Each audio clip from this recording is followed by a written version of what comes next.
Degree level മുതൽ LGS level വരെയുള്ള പരീക്ഷകൾക്ക് ധാരാളം കറണ്ട് അഫയേഴ്സ് വരാൻ സാധ്യതയുണ്ട്. സോ അത്തരം കറണ്ട് അഫയേഴ്സ് നിങ്ങൾക്ക് പഠിക്കാൻ പറ്റിയൊരു പ്രോഗ്രാമാണിത് കേട്ടോ. അതായത് നമ്മൾ കുറച്ച് കറണ്ട് അഫയേഴ്സിൻ്റെ വീഡിയോ ചെയ്തിട്ടുണ്ട്. ഞാൻ പ്ലേലിസ്റ്റ് ഈ വീഡിയോയുടെ അവസാനം പ്ലേസ് ചെയ്യാം. നമ്മൾ കറണ്ട് അഫയേഴ്സിനെ ഫോളോ ചെയ്യേണ്ട സ്ട്രാറ്റജി എന്താണ്? കുറച്ച് സമയം ഇൻവെസ്റ്റ് ചെയ്തുകൊണ്ട് മാക്സിമം മാർക്ക് നേടിയെടുക്കുക. ഈ വീഡിയോയും ചെറിയൊരു വീഡിയോ ആയിരിക്കും. നിങ്ങൾ ഇൻവെസ്റ്റ് ചെയ്യുന്ന സമയത്തിനേക്കാൾ പ്രൊപ്പോർഷനേറ്റ് ആയിട്ടുള്ള മാർക്ക് നേടിയെടുക്കുക എന്നുള്ളതാണ് നമ്മൾ അവിടെ ശ്രദ്ധിക്കേണ്ടത്. 500 പേജ് കറണ്ട് അഫയേഴ്സ് പഠിച്ചുകൊണ്ട് പോയിട്ട് 3 മാർക്ക് കിട്ടിയിട്ട് കാര്യമില്ല. കാര്യം ഞങ്ങളുടെ ഈ ക്ലാസ്സിൽ നിന്നും കഴിഞ്ഞ ഡിഗ്രി ലെവൽ പ്രിലിംസിനും FIFA World Cup, Wimbledon, Vayalar award പെർസ്പെക്റ്റീവിലുള്ള ചോദ്യങ്ങൾ ഞങ്ങൾ കവർ ചെയ്തതാണ്. എല്ലാം ചെറിയ ക്ലാസ്സുകളാണ്. സോ ഈ വീഡിയോ നിങ്ങൾ കണ്ടു തീർക്കുക. ഈ വീഡിയോയുടെ PDF നോട്ട്സ് നമ്മുടെ ടെലിഗ്രാം ചാനൽ അവൈലബിൾ ആണ്. ടെലിഗ്രാം ചാനലിൻ്റെ അംഗങ്ങളാവുക, ഇത്തരത്തിലുള്ള നോട്ട്സ് വെച്ച് പഠിക്കുക, പ്രോപ്പറായ റിവിഷൻ നടത്തുക, നിങ്ങൾക്ക് മാർക്ക് കിട്ടും. സോ ടെലിഗ്രാം ഫാമിലിയുടെ ലിങ്ക് ഞാൻ കമൻറ്റ് സെക്ഷനിൽ കൊടുത്തേക്കാം. ലിങ്ക് വർക്ക് ആയില്ലെങ്കിൽ നിങ്ങൾക്ക് ടെലിഗ്രാമിൽ അനുദീപ് വ്ളോഗ്സ് എന്ന് സെർച്ച് ചെയ്താൽ മതി, ടെലിഗ്രാമിലേക്ക് വരാൻ സാധിക്കും. സോ ക്ലാസ് കാണുക, നോട്ട്സ് ഡൗൺലോഡ് ചെയ്ത് പഠിക്കുക. ഈ വീഡിയോയുടെ അവസാനം കൊടുത്തിട്ടുള്ള കറണ്ട് അഫയേഴ്സിൻ്റെ പ്ലേലിസ്റ്റിലെ ക്ലാസ്സുകളും അതിൻ്റെ നോട്ട്സും കൃത്യമായി പഠിക്കുക.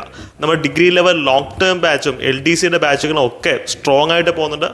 താഴെ കാണുന്ന നമ്പറിൽ കോൺടാക്ട് ചെയ്ത് കഴിഞ്ഞാൽ നിങ്ങൾക്ക് ആ ബാച്ചിൻ്റെ ഡീറ്റെയിൽസ് കിട്ടുന്നതാണ്. ലോങ് ടൈം ബാച്ച് ഇപ്പോൾ ലിമിറ്റഡ് ടൈം ഓഫറിന് നമ്മൾ 1000 rupees ക്യാഷ് ബാക്ക് സഹിതം ഇട്ടിട്ടുണ്ട് കേട്ടോ. അപ്പോൾ നിങ്ങൾക്ക് താല്പര്യം ഉണ്ടെങ്കിൽ എൻ്റെ കൂടെ നിന്ന് 1 വർഷം കഷ്ടപ്പെടാൻ റെഡി ആണെങ്കിൽ ഇനി വരാൻ പോകുന്ന സെക്രട്ടേറിയറ്റ് അസിസ്റ്റൻറ്റ്, കേഡ് അഡ്മിനിസ്ട്രേറ്റീവ് സർവീസ് പരീക്ഷകൾക്കൊക്കെ ഏറ്റവും അഫോർഡബിൾ ആയിട്ടുള്ള ഫീസിൽ തന്നെ നിങ്ങൾക്ക് ഏറ്റവും മികച്ച ക്ലാസ്സുകൾ ലഭിക്കുന്നതായിരിക്കും. ഹലോ, ഇന്നത്തെ ക്ലാസ്സിൽ നമ്മൾ സ്പോർട്സിന്റെ തന്നെ കുറച്ച് ഭാഗങ്ങളിലൂടെ നോക്കുന്നുണ്ട്. പിന്നെ ലിറ്ററേച്ചറിലേക്ക് കടക്കാം. ഓക്കെ, സ്പോർട്സിലേക്ക് വരുമ്പോഴത്തേക്ക് നമ്മൾ പറഞ്ഞ പ്രധാനപ്പെട്ട ആളുകൾ, വ്യക്തികൾ, വെന്യൂസ്, ഇതെല്ലാം കഴിഞ്ഞിട്ട് ജനറൽ ആയിട്ടുള്ള കുറച്ച് കാര്യങ്ങൾ. ഓക്കെ, ഫോർ എക്സാമ്പിൾ നമുക്ക് ഓരോന്നായിട്ട് നോക്കാം. ഹർമൻപ്രീത് കൗർ, ഈ പേര് കേൾക്കുമ്പോൾ തന്നെ നമുക്കറിയാം അല്ലെ, ഹർമൻപ്രീത് കൗർ എന്നുള്ളത് ഇന്ത്യൻ വിമൻസ് ക്രിക്കറ്റ് ടീമിന്റെ പ്രധാനപ്പെട്ട ഒരു വ്യക്തിയാണ്. ആരെന്ന് പറയുന്നത് ഹർമൻപ്രീത് കൗർ. അപ്പം ഹർമൻപ്രീത് കൗർ ന്യൂസിൽ വരാനുള്ള കാരണം എന്ന് പറയുന്നത്, she became the first Indian to score 3000 runs in Women's 2020 International. ആദ്യമായിട്ടാണ് വിമൻസ് 2020 ഇന്റർനാഷണൽ 3000 റൺസ് ഒരു ഇന്ത്യൻ വനിത തികയ്ക്കുന്നത്. അത് ആർക്കാണ് നേട്ടം വന്നിരിക്കുന്നത്? ഹർമൻപ്രീത് കൗർ ആണ് എന്നുള്ളത് ഓർത്തിരിക്കുക. And she also holds the record of captaining India most times in the World T20. Okay, World T20-ല് ഇന്ത്യൻ ടീമിനെ ഏറ്റവും കൂടുതൽ തവണ ഇന്ത്യൻ ടീമിന്റെ ക്യാപ്റ്റൻ ആയിട്ടിരുന്ന വ്യക്തിയും ആരാണ്? ഹർമൻപ്രീത് കൗർ ആണ്. ആ കാര്യം കൂടി ഒന്ന് ഓർത്തോളെ. ഇനി അതേപോലെ അടുത്തൊരു കാര്യം എന്ന് പറയുന്നത്, Kerala sports council president U Sharaf Ali ആണ് ഇപ്പോഴത്തെ കേരള സ്പോർട്സ് കൗൺസിൽ പ്രസിഡന്റ്. ആ കാര്യം ഒന്ന് ഓർത്തിരിക്കുക. അത് വേണമെങ്കിൽ ഒരു ചോദ്യമായിട്ട് വരാം. Okay, Kerala sports council president ആരാണ്? യു ഷറഫ് അലി. ഇനി മറ്റൊരു പേരാണ് ഭവാനി ദേവി എന്നുള്ളത്. നിങ്ങൾ ഇപ്പൊ സ്പോർട്സ് റിലേറ്റഡ് ആയിട്ട് പഠിക്കുമ്പോൾ പ്രധാനപ്പെട്ട പേഴ്സണാലിറ്റീസിനെ നമ്മൾ പഠിക്കണമല്ലോ. അപ്പൊ ഇന്ത്യയിൽ നിന്നുള്ളതും ഇന്റർനാഷണൽ ലെവലിലുള്ള എല്ലാ കായിക താരങ്ങളെയും നമ്മൾ അറിയണം. അതിൽ അറിയപ്പെടേണ്ട, നിങ്ങൾ അറിഞ്ഞിരിക്കേണ്ട ഒരു പേരാണ് ഭവാനി ദേവി എന്ന് പറയുന്നത്. കൃത്യമായിട്ട് പഠിക്കുന്നവരാണ് എന്നുണ്ടെങ്കിൽ കൃത്യമായിട്ട് ഈ പേര് കേൾക്കുമ്പോൾ തന്നെ നിങ്ങൾക്ക് ഓർമ്മ വരുന്നുണ്ടാകും. ഫെൻസിങ് താരമാണ് ഭവാനി ദേവി എന്ന് പറയുന്നത്. ഇന്ത്യയുടെ ഫെൻസിങ് താരമാണ്. ശരിക്കും ഫെൻസിങ് എന്നൊക്കെ പറയുന്ന പല ഇവന്റുകളിലേക്കും നമ്മൾ അധികം പാർട്ടിസിപ്പേറ്റ് ചെയ്തിട്ടില്ല. അതിൽ നമ്മുടെ പാർട്ടിസിപ്പേഷൻ വളരെ കുറവാണ്. പക്ഷെ ഭവാനി ദേവിയൊക്കെ അതിൽ ഇപ്പൊ ടോപ്പായിട്ട് നിൽക്കുന്ന വ്യക്തികളിൽ വരുന്നതാണ്. അപ്പൊ പേര് കേൾക്കുമ്പോൾ തന്നെ ഓർത്തോണം, ഭവാനി ദേവി ഏതാണ് താരത്തിന്റെ ഇവന്റ് എന്ന് പറയുന്നത്? ഫെൻസിങ് ആണ്. Okay, she became the first Indian fencer to win a medal in Asian Championship. Asian ചാമ്പ്യൻഷിപ്പിൽ ആദ്യമായിട്ടാണ് ഇന്ത്യ ഫെൻസിംഗിൽ ഒരു മെഡൽ നേട്ടം കൈവരിക്കുന്നത്. നമ്മൾ ബ്രോൺസ് മെഡൽ ആണ് നേടിയിരിക്കുന്നത്. ആ നേട്ടം അല്ലെങ്കിൽ ഇന്ത്യക്ക് അങ്ങനെ ഒരു അംഗീകാരം നേടിത്തന്നത് ആരാണ്? ഭവാനി ദേവി. ആരാണെന്ന് ഓർത്തോണം, ഭവാനി ദേവി. ഇന്ത്യയുടെ ഫെൻസിംഗ് താരമാണ് ഭവാനി ദേവി. അപ്പൊ നമ്മൾ ഇതുവരെ 3 കാര്യങ്ങളാ പറഞ്ഞത്. എന്റെ കൂടെ തന്നെ ഒന്ന് പറഞ്ഞേ, ഹർമൻപ്രീത് കൗർ ഇന്ത്യൻ ടീമിന്റെ ക്യാപ്റ്റനായിട്ട് ഏറ്റവും കൂടുതൽ തവണ വന്നിട്ടുള്ള വ്യക്തിയാണ് ഹർമൻപ്രീത് കൗർ എന്ന് പറയുന്നത്. അതേപോലെ തന്നെ ഇന്റർനാഷണൽ ലെവലിൽ നോക്കുമ്പോൾ ഇന്ത്യൻ വിമൻസ് T20-ല് ഏറ്റവും കൂടുതൽ സ്കോർ നേടിയിട്ടുള്ള അല്ലെങ്കിൽ 3000 റൺസ് തികയ്ക്കുന്ന ആദ്യ ഇന്ത്യക്കാരിയാണ് ആരെന്ന് പറയുന്നത്? ഹർമൻപ്രീത് കൗർ എന്ന് പറയുന്നത്. ആ പേര് ഓർത്തിരുന്നാണ്. നമുക്കൊരു ഹർമൻപ്രീത് സിംഗ് ഉണ്ട്. അതാരാണ്? നമ്മുടെ ഹോക്കിയില് അല്ലെ, ടോക്കിയോ ഒളിമ്പിക്സിന്റെ സമയത്ത് നമ്മൾ പഠിക്കുന്നതാണ്. ഹർമൻപ്രീത് സിംഗ് ഏറ്റവും കൂടുതൽ ഗോളുകൾ നേടിയ വ്യക്തിയായിരുന്നു ഹർമൻപ്രീത് സിംഗ് എന്ന് പറയുന്നത്. ഇത് ഹർമൻപ്രീത് കൗർ. ഓക്കെ, പിന്നെ നമ്മൾ പറഞ്ഞത് ആരായിരുന്നു? Kerala sports council president U Sharaf Ali. പിന്നെ നമ്മൾ പറഞ്ഞ പേര് ഭവാനി ദേവിയുടേതായിരുന്നു. ഏഷ്യൻ ചാമ്പ്യൻഷിപ്പിൽ ആദ്യമായി ഇന്ത്യ ഫെൻസിംഗിൽ ഒരു മെഡൽ നേട്ടം കൈവരിച്ചു. ആ താരമാണ് ആരെന്ന് പറയുന്നത്? ഭവാനി ദേവി. ബ്രോൺസ് മെഡലാണ് ഇന്ത്യ നേടിയത്. ഇനി അടുത്ത് നമ്മൾ നോക്കുന്ന വേൾഡ് ഷൂട്ടിംഗ് വേൾഡ് കപ്പ് ആണ്. നമ്മൾ ഫിഫ വേൾഡ് കപ്പും ICC വേൾഡ് കപ്പും ഇതൊക്കെ നമ്മൾ കണ്ടിട്ടുള്ളതല്ലേ. അതേപോലെ തന്നെ ഇപ്പൊ റഗ്ബി വേൾഡ് കപ്പ് നമുക്ക് പലതവണ ചോദ്യങ്ങളായിട്ടൊക്കെ വന്നിട്ടുള്ളതാണ്. ഇവിടെ നമ്മൾ പറയുന്നത് ഏതാണ്? വേൾഡ് ഷൂട്ടിംഗ് വേൾഡ് കപ്പിനെ കുറിച്ചാണ്. വേൾഡ് ഷൂട്ടിംഗ് വേൾഡ് കപ്പ് 2023 നടന്നത് എവിടെ വെച്ചാണ്? അസർബൈജാൻ. ഓർത്തിരുന്നോണം venue. World shooting world cup 2023 എവിടെ വെച്ചാണ് നടന്നത്? അസർബൈജാൻ.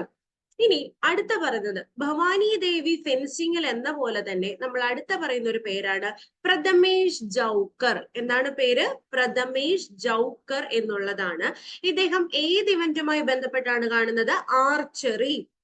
ഓക്കെ, ആർച്ചറി ആണ് പ്രഥമേഷ് ജൗക്കറിന്റെ ഇവന്റ് എന്ന് പറയുന്നത്. ആർച്ചറി വേൾഡ് കപ്പിൽ ഗോൾഡ് മെഡൽ നേടിയിരിക്കുകയാണ്. ആര്? പ്രഥമേഷ് ജൗക്കർ. 2023 ആർച്ചറി വേൾഡ് കപ്പിൽ ഗോൾഡ് മെഡൽ നേട്ടം കൈവരിച്ചിരിക്കുകയാണ്. മെൻസ് ഇൻഡിവിജ്വൽ കോമ്പൗണ്ടിലാണ് പ്രഥമേഷ് ജൗക്കർ ഗോൾഡ് മെഡൽ കരസ്ഥമാക്കുന്നത്. ഓർത്തോണം. ആർച്ചറി പ്രഥമേഷ് ജൗക്കർ. ഭവാനി ദേവി ഏതായിരുന്നു? ഫെൻസിംഗ്. ആർച്ചറിയിൽ നമ്മൾ പറഞ്ഞ പേര് ഏതാണ്? പ്രഥമേഷ് ജൗക്കർ. ഈ രണ്ട് പേരുകളും ഓർത്തോണം. ഓക്കെ, അപ്പൊ വേൾഡ് ഷൂട്ടിംഗ് വേൾഡ് കപ്പ് നമ്മൾ പറഞ്ഞത് അസർബൈജാനും, ആർച്ചറി വേൾഡ് കപ്പില് ഇന്ത്യക്ക് വേണ്ടി ഗോൾഡ് മെഡൽ മെൻസ് ഇൻഡിവിജ്വൽ കോമ്പൗണ്ടിൽ കരസ്ഥമാക്കിയ വ്യക്തി പ്രഥമേഷ് ജൗക്കർ. ഇത്രയും കാര്യങ്ങൾ ക്ലിയർ ആണോ? അങ്ങനെയാണെങ്കിൽ നമുക്ക് അടുത്ത സ്ലൈഡിലേക്ക് മൂവ് ചെയ്യാം. അടുത്ത നമ്മൾ പഠിക്കാൻ പോകുന്നത് ജയശ്രീ നായർ എന്നുള്ള പേരാണ്. Jayashree Nair. She is the first Indian women referee of Badminton World Federation. അത് നമുക്കറിയാലോ, ബാഡ്മിന്റൺ വേൾഡ് ഫെഡറേഷൻ ബാഡ്മിന്റന്റെ ഇന്റർനാഷണൽ ബോഡിയാണ് ബാഡ്മിന്റൺ വേൾഡ് ഫെഡറേഷൻ. ആദ്യമായിട്ടാണ് ഒരു ഇന്ത്യൻ വിമൻ ഈ ഒരു വേൾഡ് ഫെഡറേഷന്റെ റഫറി ആയിട്ട് മാറുന്നത്. അതാരാണ്? ജയശ്രീ നായർ. മലയാളിയാണ്, കോട്ടയംകാരിയാണ് കേട്ടോ. ജയശ്രീ നായർ ഓർത്തോണം. First Indian women referee of Badminton World Federation Jayashree Nair. ഇങ്ങനെയുള്ള കാര്യങ്ങൾ PSC ചോദിക്കാനുള്ള ചാൻസ് വളരെ കൂടുതലാണ്. അടുത്തതായിട്ട് സലീമ ടെറ്റെ. നമുക്കറിയാല്ലേ, നമ്മൾ ഹോക്കിയിൽ പറയുന്ന ഇന്ത്യൻ വനിതാ ഹോക്കി ടീമിന്റെ താരമാണ് സലീമ ടെറ്റെ. നമ്മൾ ഒരുപാട് തവണ ഈ പേര് കേട്ടിട്ടുള്ളതാണ്. Indian women hockey player Salima Tete is appointed as Asian Hockey Federation athletes ambassador. Asian Hockey Federation അത്ലറ്റ്സിന്റെ അംബാസിഡർ ആയിട്ട്, ഓക്കെ, ഏഷ്യൻ ഹോക്കി ഫെഡറേഷന്റെ അത്ലറ്റ്സ് അംബാസിഡർ ആയിട്ട് മാറിയിരിക്കുന്നത് ആരാണ്? സലീമ ടെറ്റെ ആണ്. അത് ഓർത്തു വെച്ചോണം. Salima Tete Indian women hockey player ആണ്. നമ്മള് ഏഷ്യൻ ഹോക്കി ഫെഡറേഷനെ കുറിച്ച് പറഞ്ഞിട്ടുണ്ടായിരുന്നു ഇതിനു മുന്നേ. അപ്പോ അതിന്റെ അത്ലറ്റ്സ് അംബാസിഡർ ആയിട്ട് മാറിയിരിക്കുന്നത് ആരാണ്? സലീമ ടെറ്റെ. ഇനി അടുത്തതായിട്ട് നമ്മൾ നോക്കുന്നത്, നമുക്കറിയാം ICC വേൾഡ് കപ്പ് നടന്ന സമയത്ത് ഫൈനൽസ് നടന്ന സ്റ്റേഡിയം ഏതായിരുന്നു? നരേന്ദ്രമോദി സ്റ്റേഡിയം അല്ലെ. ലോകത്തിലെ തന്നെ ഏറ്റവും വലിയ ക്രിക്കറ്റ് സ്റ്റേഡിയമാണ് നമ്മുടെ നരേന്ദ്രമോദി സ്റ്റേഡിയം എന്ന് പറയുന്നത്. ഇതിന്റെ നേരത്തെ പേര് സർദാർ പട്ടേൽ സ്റ്റേഡിയം എന്നായിരുന്നു. പിന്നെ അത് നരേന്ദ്രമോദി സ്റ്റേഡിയം എന്ന് പേര് മാറ്റിയതാണ്. ഇനി ലോകത്തിലെ തന്നെ ഓക്കെ, ഇനി അത് കഴിഞ്ഞിട്ട് നമ്മൾ ലോകത്തിലെ ഏറ്റവും വലിയ ക്രിക്കറ്റ് സ്റ്റേഡിയം ഇന്ത്യയിലാണെന്നുള്ളത് പറഞ്ഞു. അതേപോലെ ഇന്ത്യയുടെ സെക്കൻഡ് ലാർജസ്റ്റ് ക്രിക്കറ്റ് സ്റ്റേഡിയം നിലവിൽ വരികയാണ്. ഇത് ലോകത്തിലെ മൂന്നാമത്തെ വലിയ ക്രിക്കറ്റ് സ്റ്റേഡിയം കൂടിയാണ്. അതെവിടെയാണ് വരുന്നത്? ജയ്പൂരിലാണ് വരുന്നത്.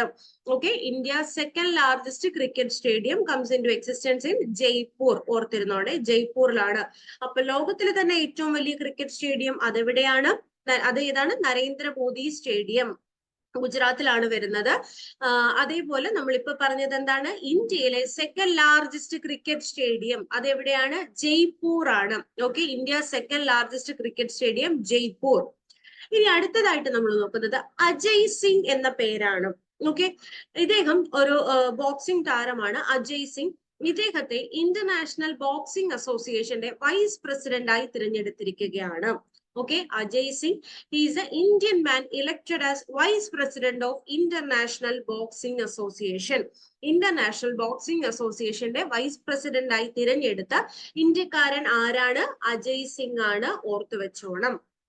ഓക്കെ, സോ ഇനി അടുത്തതായിട്ട് നമ്മൾ നോക്കുന്നത് brand ambassador of first Kerala super league, അല്ലെ, ഇന്ത്യൻ സൂപ്പർ ലീഗ്, ISL ഒക്കെ നമുക്കറിയാം അല്ലെ, വളരെ ആകാംക്ഷയോടെ നമ്മൾ കാണുന്ന ഒരു ഇവന്റ് ആണ് ISL എന്ന് പറയുന്നത്. അതേ മാതൃകയിൽ കേരളത്തിൽ കൊണ്ടുവന്നതാണ് എന്തെന്ന് പറയുന്നത് കേരള സൂപ്പർ ലീഗ് എന്നുള്ളത്. കേരള സൂപ്പർ ലീഗ് ഇതിന്റെ ബ്രാൻഡ് അംബാസിഡർ ആയിട്ട് മാറിയിരിക്കുന്നത് ആരാണ്? IM വിജയൻ, അല്ലെ, നമ്മുടെ ഫുട്ബോൾ താരമാണ് IM വിജയൻ. ഇദ്ദേഹത്തെ നമ്മൾ ഫുട്ബോൾ താരം, സിനിമാ നടൻ, ഈ പല രീതിയിലല്ല അദ്ദേഹത്തെ നമ്മൾ കണ്ടിട്ടുണ്ട്. അപ്പോ brand ambassador of first Kerala super league ആരാണ്? IM വിജയനാണ്.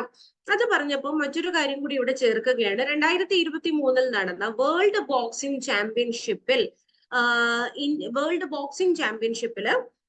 ബ്രാൻഡ് അംബാസിഡേഴ്സ് ആയിട്ട് വന്നത് ആരൊക്കെയാണെന്നുള്ളത് മേരി കോമും ഫറാൻ അക്തറുമായിരുന്നു. അത് ഞാൻ വേറെ എവിടെയും പറഞ്ഞിട്ടില്ല, അതുകൊണ്ട് ഇവിടെ ഒന്ന് ആഡ് ചെയ്യാണ്. വേൾഡ് ബോക്സിംഗ് ചാമ്പ്യൻഷിപ്പിന്റെ അംബാസിഡേഴ്സ് ആയിട്ട് വന്നത് ഫറാൻ അക്തറും മേരി കോമുമാണ്. രണ്ടു പേരുകളും ഓർത്തോണം. ആ ചാമ്പ്യൻഷിപ്പിൽ ഇന്ത്യ 4 ഗോൾഡ് മെഡൽ നേടി ചാമ്പ്യൻസ് ആയി മാറിയിരിക്കുകയാണ്. 4 ഗോൾഡ് മെഡൽ നേടി ഇന്ത്യ ചാമ്പ്യൻസ് ആയിട്ടുണ്ട്. പേര് ഓർത്തോണം. ഓക്കെ, ആരൊക്കെയാണ് അംബാസിഡേഴ്സ് ആയിട്ട് വന്നത്? മേരി കോമും ഫറാൻ അക്തറും. ഇനി നമ്മൾ നോക്കാൻ പോകുന്നത് 2023 വേൾഡ് ചെസ് ചാമ്പ്യൻഷിപ്പ് ആണ്. വേൾഡ് ചെസ് ചാമ്പ്യൻഷിപ്പ് ഹോസ്റ്റ് ചെയ്തത് കസഖ്സ്ഥാൻ ആണ് കേട്ടോ. കസഖ്സ്ഥാനിലെ അസ്താനയിൽ വെച്ചിട്ടാണ് വേൾഡ് ചെസ് ചാമ്പ്യൻഷിപ്പ് നടന്നത്. വെന്യൂ മാത്രം ഒന്ന് അറിഞ്ഞിരുന്നാൽ മതിയായിരിക്കും. പിന്നെ ചൈനീസ് താരമായിട്ടുള്ള ഡിങ് ലിറേൻ ആണ് ഇത്തവണ 2023 ചാമ്പ്യൻ ആയിട്ട് മാറിയിരിക്കുന്നത്. ആ കാര്യം കൂടി ഒന്ന് ഓർത്തിരിക്കുക. Chess championship, world chess championship host ചെയ്തത് അസ്താന, കസഖ്സ്ഥാൻ. അടുത്തതായിട്ട് നമ്മൾ പറയുന്നത് കേരള ഒളിമ്പ്യൻ സപ്പോർട്ട് പ്രോഗ്രാം എന്നുള്ളതാണ്. ഇതുപോലുള്ള പ്രോഗ്രാംസിനെ കുറിച്ച് വേണമെങ്കിൽ നിങ്ങളോട് ചോദിക്കാവുന്നതാണ്. സോ ഇത് എന്ത് പ്രോഗ്രാം ആണ്? This is a particular scheme to give due contribution of Kerala to Indian sports in nurturing talents for 2028 and 2032 Olympics.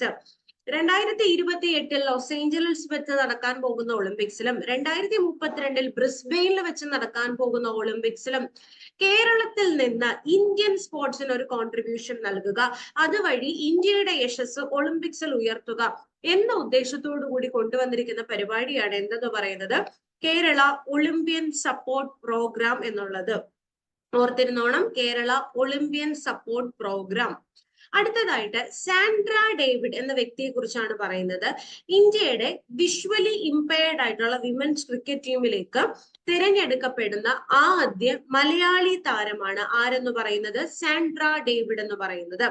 ഇന്ത്യയുടെ first visually impaired women's cricket ടീമിലേക്ക് തിരഞ്ഞെടുക്കപ്പെടുന്ന ആദ്യ മലയാളി സാൻഡ്ര ഡേവിഡ് ആണ്. നമുക്കറിയാം ഇന്ത്യൻ വിമൻസ് ക്രിക്കറ്റ് ടീമിലേക്ക് തിരഞ്ഞെടുക്കപ്പെടുന്ന ആദ്യ മലയാളി ആരാണ്? മിന്നു മാണി, അല്ലെ, നമ്മൾ കേട്ടിട്ടുള്ളതാണ് മിന്നു മാണി എന്നുള്ളത്. അതേപോലെ തന്നെ ഇന്ത്യയുടെ first visually impaired women's cricket ടീമിലേക്ക് തിരഞ്ഞെടുക്കപ്പെടുന്ന ആദ്യ മലയാളി ആരാണ്? Sandra David. ഈ പറഞ്ഞ കാര്യങ്ങൾ നമുക്ക് ഒന്നുകൂടെ ജസ്റ്റ് ഒന്ന് ഓടിച്ചു നോക്കാം. ഓക്കെ, ഒന്നുകൂടെ നിങ്ങൾക്ക് ഒന്ന് ബ്രഷപ്പ് ചെയ്യാൻ വേണ്ടിയിട്ട്. Okay, first Indian women referee of Badminton World federation ആരാണ്? ജയശ്രീ നായർ എന്നുള്ളതാണ്. അവര് കോട്ടയം സ്വദേശിയാണ് എന്നുള്ളത് ഓർത്തിരിക്കാം. പിന്നെ നമ്മൾ പറഞ്ഞത് സലീമ ടെറ്റയുടെ കാര്യമാണ്. ഏഷ്യൻ ഹോക്കി ഫെഡറേഷന്റെ അത്ലറ്റ്സ് അംബാസഡർ ആയിട്ട് മാറിയ ഇന്ത്യൻ വിമൻ ഹോക്കി പ്ലെയർ ആണ് സലീമ ടെറ്റെ. ഇന്ത്യയിൽ തന്നെ ഏറ്റവും വലിയ 2ാമത്തെ ക്രിക്കറ്റ് സ്റ്റേഡിയം വരാൻ പോകുന്നത് ജയ്പൂർ ആണെന്നുള്ളത് നമ്മൾ പറഞ്ഞു. അതേപോലെ അടുത്തത് പറഞ്ഞ അജയ് സിംഗിനെ കുറിച്ചാണ്. ഇന്റർനാഷണൽ ബോക്സിംഗ് അസോസിയേഷന്റെ വൈസ് പ്രസിഡന്റായി തിരഞ്ഞെടുക്കപ്പെട്ട ഇന്ത്യൻ ആണ് അജയ് സിംഗ്. പിന്നെ IM വിജയൻ, കേരള സൂപ്പർ ലീഗിന്റെ ആദ്യമായിട്ട് നടക്കാൻ പോകുന്ന കേരള സൂപ്പർ ലീഗിന്റെ ബ്രാൻഡ് അംബാസിഡർ IM വിജയൻ ആണ്. അതേപോലെ നമ്മൾ പറഞ്ഞതാണ് വേൾഡ് ബോക്സിംഗ് ചാമ്പ്യൻഷിപ്പ് 2023 അംബാസിഡേഴ്സ് ആയിട്ട് വന്നത് ആരൊക്കെയായിരുന്നു? മേരി കോമും ഫറാൻ അക്തർ ആണെന്നുള്ളത് പറഞ്ഞു. ഇന്ത്യ ആയിരുന്നു ചാമ്പ്യൻസ്. 4 ഗോൾഡ് മെഡൽ നേടിയാണ് ഇന്ത്യ ഇതിൽ ചാമ്പ്യൻസ് ആയിട്ട് മാറിയത്. വേൾഡ് ചെസ് ചാമ്പ്യൻഷിപ്പ് 2023 നടന്നത് എവിടെയാണ്? കസഖ്സ്ഥാൻ ആണ്. കസഖ്സ്ഥാനിലെ അസ്താനയിൽ വെച്ചാണ് ഇത് നടന്നത്. അടുത്ത നമ്മൾ പറഞ്ഞത് കേരള ഒളിമ്പ്യൻ സപ്പോർട്ട് പ്രോഗ്രാം. ഏതൊക്കെ വർഷത്തേക്കുള്ള ഒളിമ്പിക്സിന് വേണ്ടിയിട്ടാണ് നമ്മൾ ആളുകളെ പ്രിപ്പയർ ചെയ്യുന്നത്? 2028-ലെയും 2032-ലെയും. 2028-ല് ഒളിമ്പിക്സ് നടക്കാൻ പോകുന്നത് ലോസ് ഏഞ്ചലസ്, 2032-ല് നടക്കാൻ പോകുന്നത് ബ്രിസ്ബെയിൻ ആണ് എന്നുള്ളത് കൂടി ഓർത്തോണം. പിന്നെ നമ്മൾ പറഞ്ഞത് ഇന്ത്യയുടെ ആദ്യ വിഷ്വലി ഇമ്പയർഡ് വിമൻസ് ക്രിക്കറ്റ് ടീമിലേക്ക് തിരഞ്ഞെടുക്കപ്പെട്ട മലയാളി സാൻഡ്ര ഡേവിഡ് എന്നുള്ളതാണ്. ആ പേരും ഓർത്തോണം. ഓക്കെ, അടുത്തതായിട്ട് നമ്മൾ നോക്കുന്നത് ഇന്ത്യക്ക് ആദ്യമായിട്ട് ഒരു ഇൻഡോർ അത്ലറ്റിക് സ്റ്റേഡിയം വരികയാണ്. India's first indoor athletic stadium. അത് എവിടെയാണ്? ഒഡീഷയിലാണ്. ഒഡീഷയിലെ ഭുവനേശ്വറിൽ വെച്ചിട്ടാണിത്, അവിടെയാണ് ഇത് സ്ഥാപിക്കുന്നത്. India's first indoor athletic stadium എവിടെയാണ് വരുന്നത്? ഭുവനേശ്വർ, ഒഡീഷ. അടുത്തതായിട്ട് നമ്മൾ പറയുന്നത് സലീം ദുരാനിയെ കുറിച്ചാണ്. ഇന്ത്യയുടെ ഫോർമർ ക്രിക്കറ്റ് താരമാണ് സലീം ദുരാനി. ഇദ്ദേഹത്തെ കുറിച്ച് എടുത്തു പറയാനുള്ള കാരണം ഇദ്ദേഹം 2023 ഏപ്രിലാണ് മരണപ്പെടുന്നത്. ഇദ്ദേഹത്തിന്റെ ശരിക്കും പറഞ്ഞാൽ ആദ്യമായിട്ട് അർജുന അവാർഡ് നേടുന്ന ക്രിക്കറ്റ് താരമാണ് സലീം ദുരാനി. അങ്ങനെ ഒരു പ്രത്യേകത ഇദ്ദേഹത്തിനുണ്ട്, ഓർത്തിരുന്നോണം.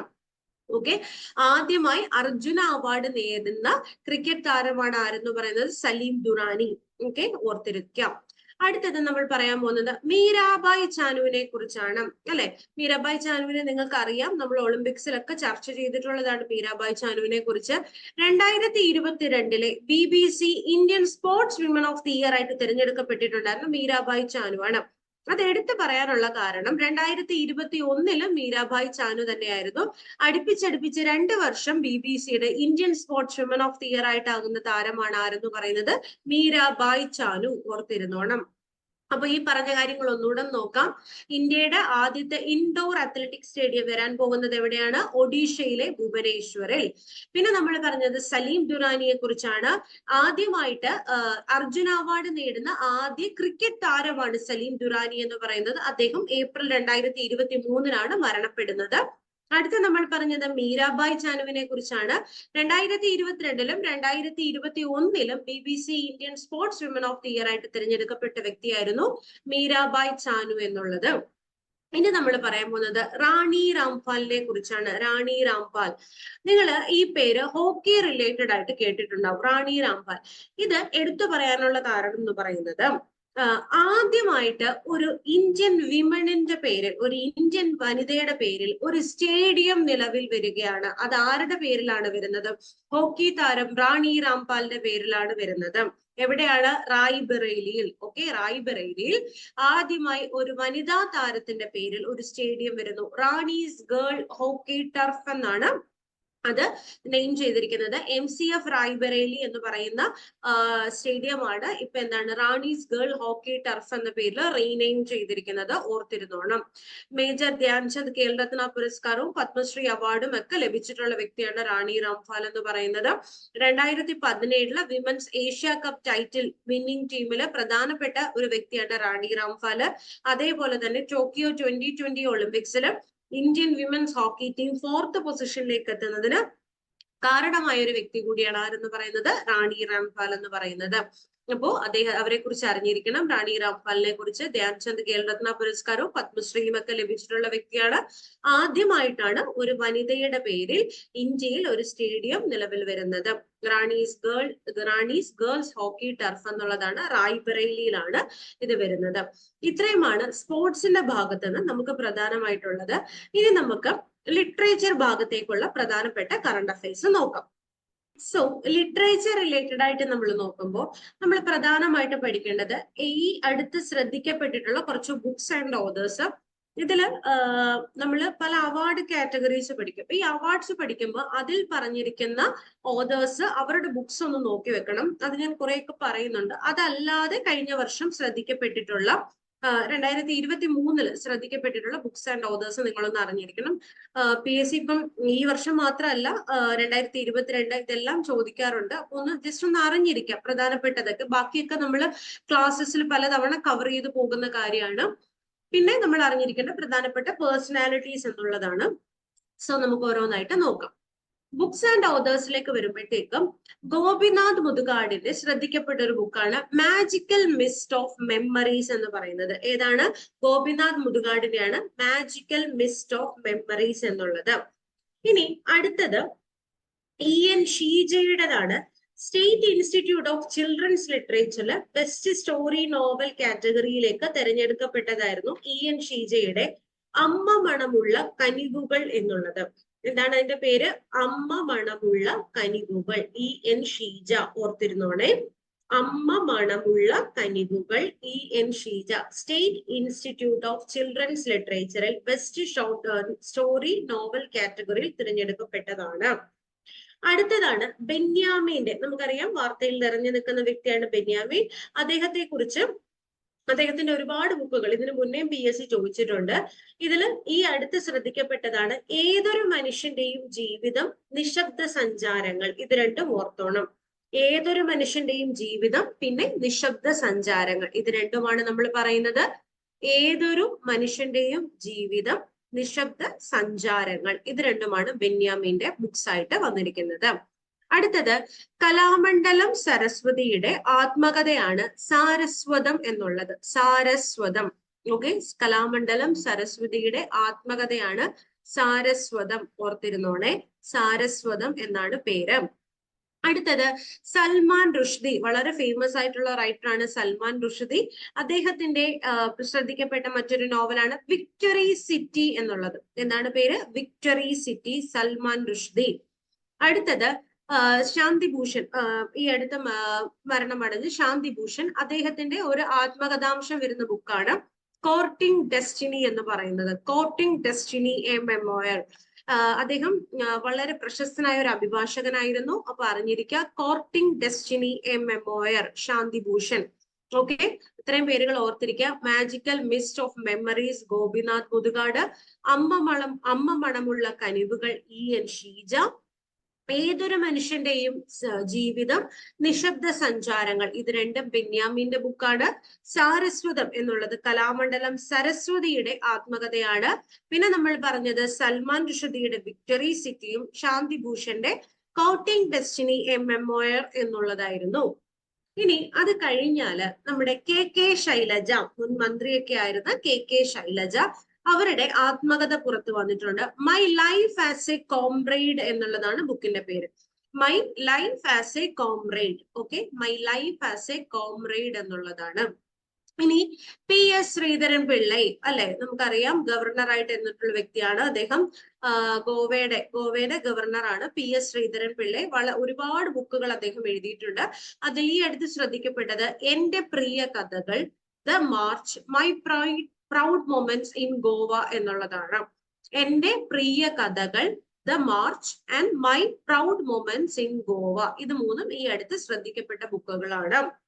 അടുത്തതായിട്ട് റസ്കിൻ ബോണ്ടിന്റെ ശ്രദ്ധിക്കപ്പെട്ട നോവലാണ് ഗോൾഡൻ ഇയേഴ്സ് എന്ന് പറയുന്നത്. Golden years, Ruskin Bond, the golden years എന്നുള്ളത്.